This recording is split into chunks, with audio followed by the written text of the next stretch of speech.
오늘의 강의는 차세대 2차 전지이지만 기술적인 난이도로 인해서 먼 미래에 상용화될 수 있을 만한 세 가지 전지들을 다루어 보고자 합니다. 최근 리튬이온 전지의 안전성 문제로 대두가 되어오고 있는 전고체 리튬 2차 전지, 2차 전지 중 성능 면에서 가장 우수한 리튬 공기 전지, 나트륨이온 전지를 뒤이어서 리튬이온 전지를 대체할 수 있는 칼륨이온 전지에 대해서 안내를 해드리려고 합니다. 첫 번째로 알아볼 전지는 완벽한 안전성이 특징인 전고체 리튬 2차 전지입니다. 액체 전해질과 고분자 분리막을 사용하여서 안전성에 문제가 있는 리튬이온 전지를 대신하여서 전지 소재가 모두 고체이기 때문에 안전성에 상당한 이점이 있습니다. 또한 같은 부피의 전지 규격에 리튬이온 전지 대비 훨씬 많은 에너지를 저장할 수 있기 때문에 부피당 에너지 밀도에 이점이 있습니다. 무엇보다 이 전지의 장점은 충전 속도를 지금 수준보다 월등히 줄일 수 있다는 점입니다. 현 수준에서는 약 2시간에서 3시간 정도 혹은 5시간 정도가 걸리는 충전 시간이 전고체 전지를 사용할 경우 30분 정도면 충전이 완료됩니다. 충전 시간의 차이가 나는 이유는 충전 속도를 의미하는 전류 밀도에서 전극이 안정한지를 기준으로 충전 속도를 조절하기 때문입니다. 즉, 리튬이온 전지도 30분 혹은 10분 만에 충전을 완료할 수 있지만 이럴 경우에 전지의 수명이 별로 오래가지 않는다는 단점이 있습니다. 하지만 전고체 전지의 경우 30분 혹은 10분 만에 충전을 하여도 전지 성능에 큰 영향을 주지 않는 장점이 있습니다.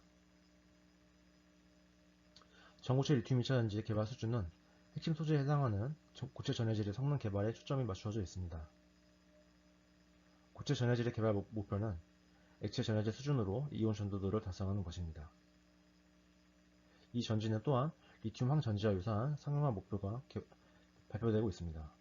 즉, 각 전지업체에서 전기차용 전고체 리튬 2차 전지 도입 계획이 이에 맞게 발표되고 있습니다.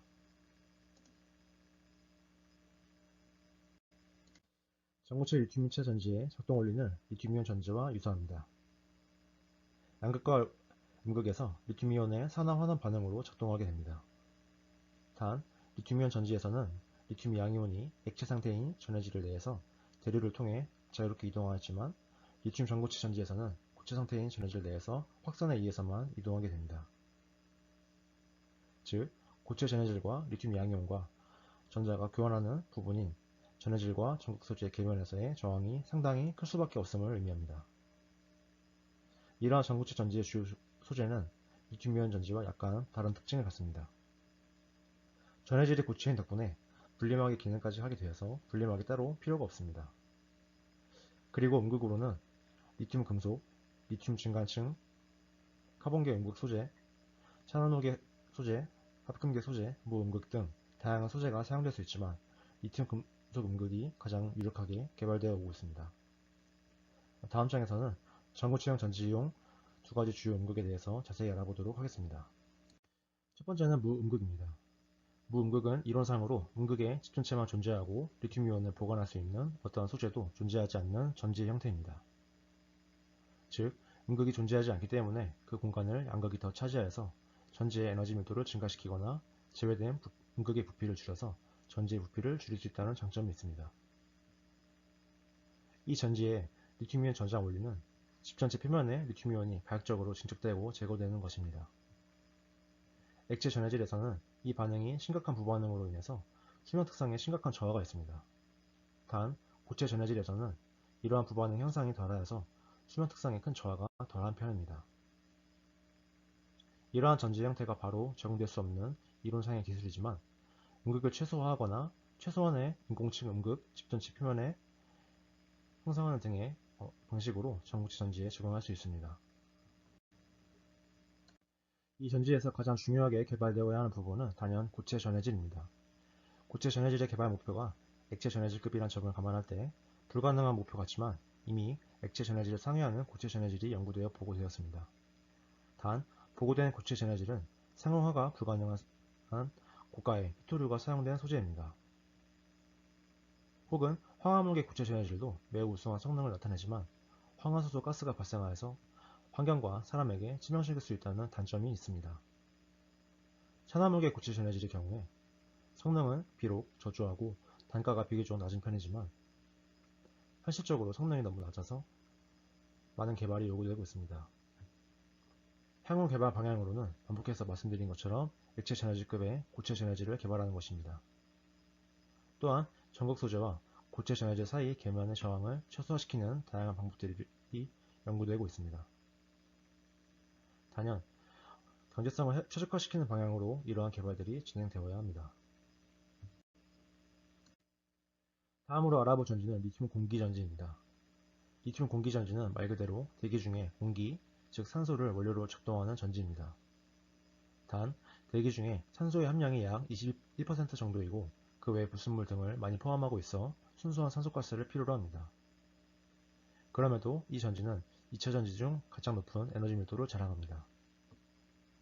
이론상으로는 내연기관 차량 수준이지만 실제로 실현 가능한 성능 수준은 그보다 낮지만 그래도 다른 2차 전지에 비해서 가장 높은 수준의 에너지 밀도를 달성할 수 있습니다. 이 전지는 전지 외부에서 공급된 산소와 전지 내부에서 공급된 리튬 양이온이 반응하여서 리튬 산화물을 형성하므로 작동하는 전지 시스템입니다.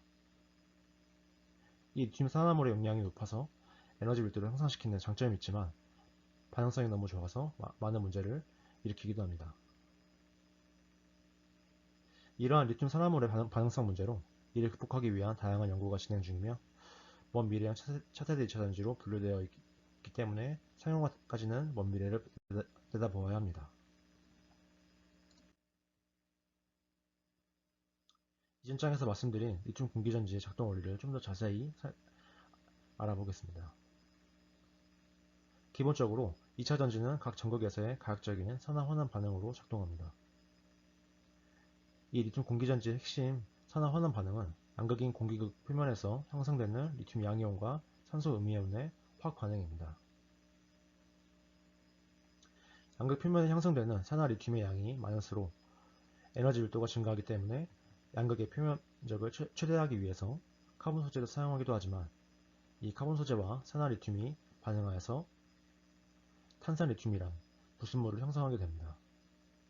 이 경우에 충전 과정에서 리튬 양이온으로 돌아가지 못하고 그대로 불순물로 남아 다음 반응을 방해하는 단점으로 작용합니다. 이 전지의 주요 소재로는 양극의 공기극, 음극의 리튬 금속, 그리고 전해질로 액체 전해질과 고체 전해질이 사용됩니다. 액체 전해질로 유기계 전해질과 수계 전해질이 사용될 수 있으며 각각의 장단점이 있습니다. 이에 대해서 다음 장에서 좀 더 자세히 알아보도록 하겠습니다.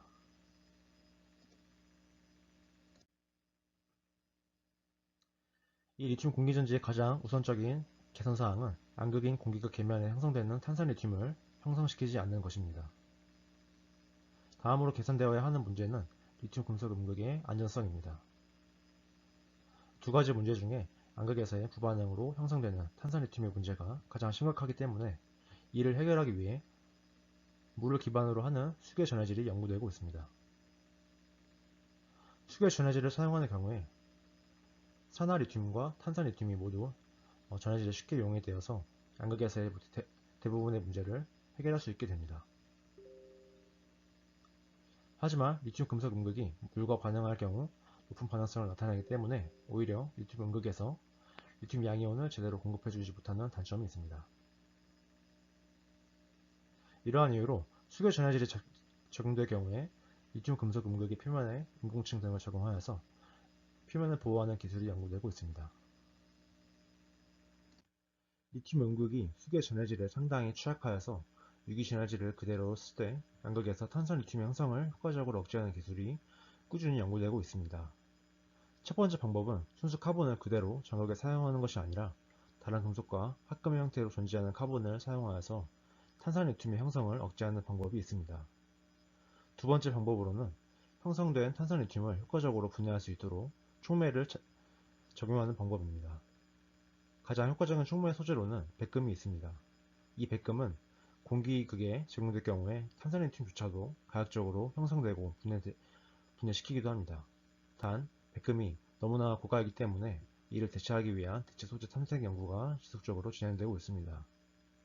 현재까지는 저가형 티타늄 소재가 유력하지만 성능적으로는 상당히 저조한 편입니다. 향후 개발 방향으로는 다음과 같이 전해질별로 요약되어 들 수 있습니다.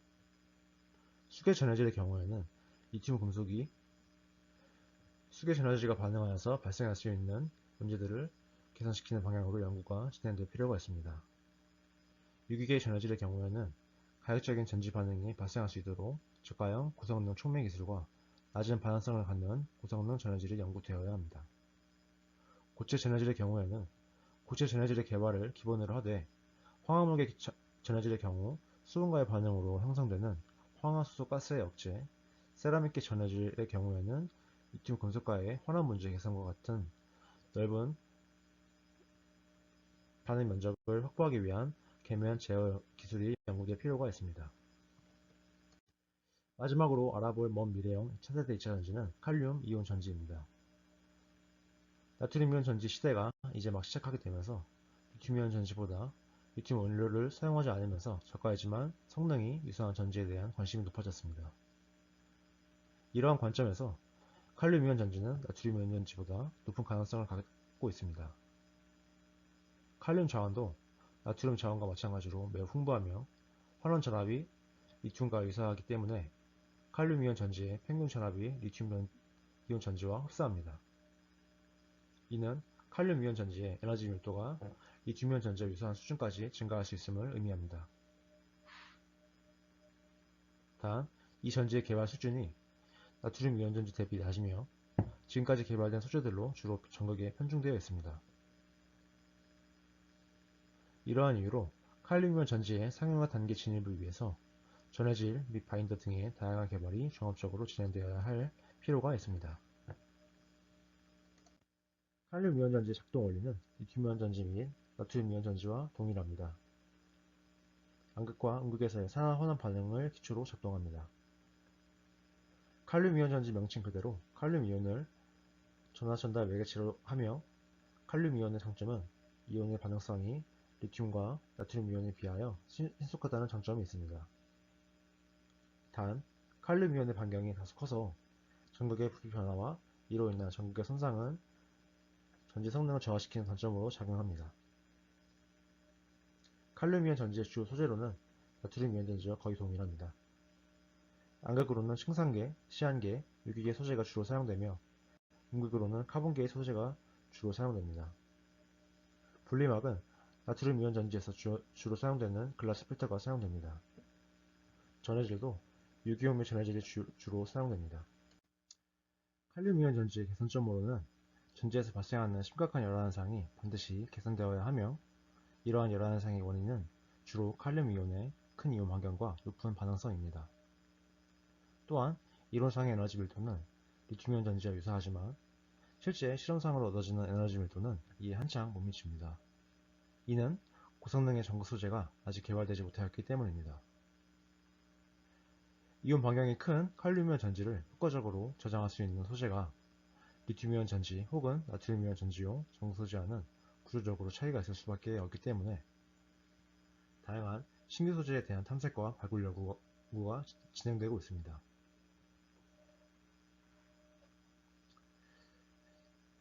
이 전지의 향후 개발 방향으로는 고성능 전극 소재의 개발과 이러한 전극 소재에 적합한 전해질의 개발로 요약될 수 있습니다. 또한 전지 소재를 저가화하여 나트륨 이온 전지에 이은 차세대 리튬 2차 전지로서의 가능성을 높여나갈 필요가 있습니다. 지금까지 먼 미래형 차세대 2차 전지 세 종류에 대해서 알아보았습니다. 다음 시간에는 2차 전지와 관련하여서 어떤 정책과 어떤 업체들이 있고 어떤 개발을 하는지 등에 대해서 알아보도록 하겠습니다. 감사합니다.